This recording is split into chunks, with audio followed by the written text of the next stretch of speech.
Nou, Lu, dan gaan we eens kijken of je de volgende scheldwoord kan herkennen.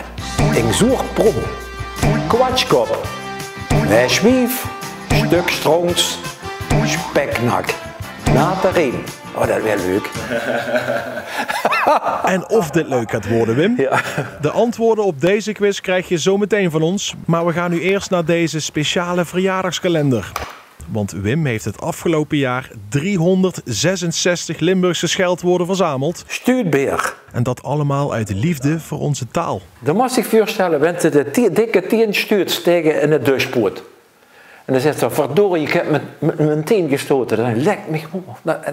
En dan gaat uit, wat dan ook wel gemeend is.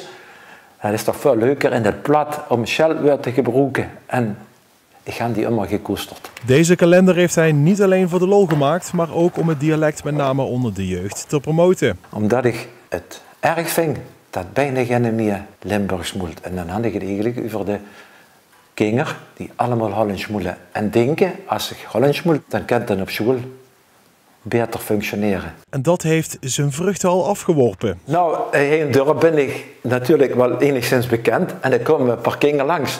En die houden dat ding op de wc hangen.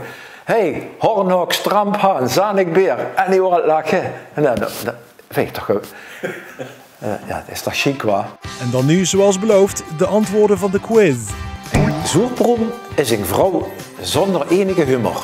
Een kwatschkop, dat is een die alleen maar onzin vertelt. Een wijswief, dat is een vrouw die alleen maar roddelen kan. Een stuk strongs, dat is een echte misbakser. Een speknak, dat is een opschupper.